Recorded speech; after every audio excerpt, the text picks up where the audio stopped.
What's going on, fantasy football fans? I'm your host, Hussein the Brain, and you're watching The Couch.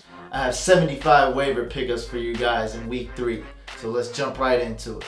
Here are the most popular waiver pickups for quarterback. These guys are either owned in a ton of leagues or are sought after in the waiver wire market, so they're going to be tough to get.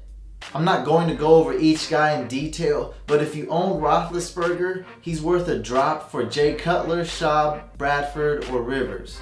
And if you own Josh Freeman or Christian Ponder, feel free to drop them and own any of the 6 quarterbacks on this list. Here are some less popular waiver pickups at quarterback.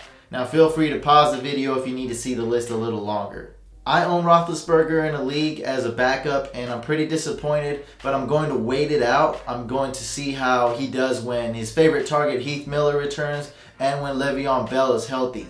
I have the luxury of doing so because I'm going to drop my 3rd tight end, Brent Selleck, and I'm aiming to pick up a quarterback for his spot. If you have Roethlisberger, it's your choice if you want to hold on to him, but I highly recommend you drop him for these 3 quarterbacks: Alex Smith, Andy Dalton, or Carson Palmer.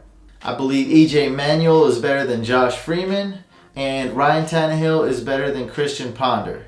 And here are my running back waiver acquisitions. I think Noshawn Moreno has a lot of potential now and for the remainder of the season. Atlanta running back Steven Jackson is going to miss some time, and I think Jacquizz Rodgers is going to benefit the most. Jason Snelling is still worth waiver acquisitions, but Jacquizz Rodgers is better out of those two, especially in PPR leagues. The Packers have a week 4 bye, and it's a very likely scenario that Eddie Lacy is going to miss some time.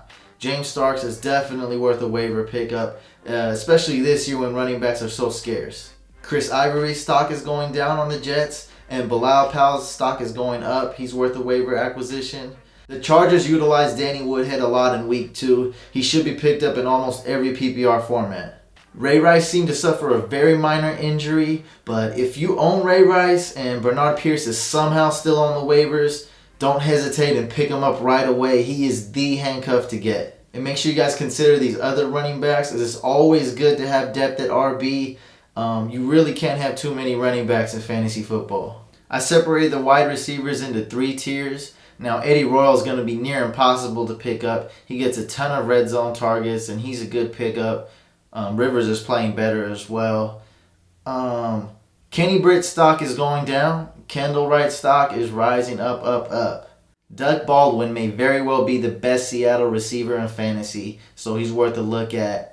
Ted Ginn Jr. is a huge sleeper on the waiver wire. And for my tier 2 wide receivers, Kyle Williams is a huge sleeper. He's off to a slow start. He just got off an injury, but look for him to be a great start when bye weeks hit. This will be when he's more acclimated, when he's at full speed, he's more comfortable, and it'll be before the other San Francisco wide receivers get healthy, like Mario Manningham and Crabtree. So look for him to be a great bye week fill-in.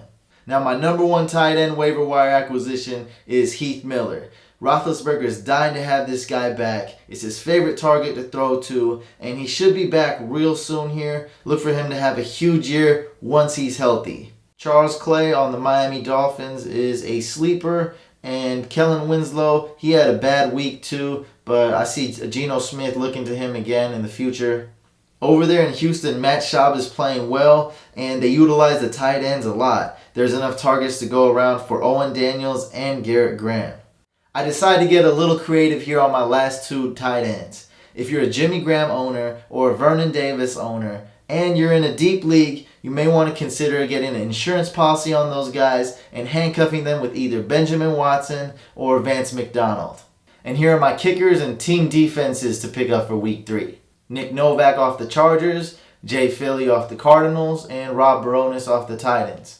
Also, the Buccaneers, Vikings, and Titans make for great team defenses to pick up. And if you're in a super deep league, the Browns and Giants are worth consideration. Make sure you guys subscribe to our YouTube channel, and don't forget to like and comment on this video.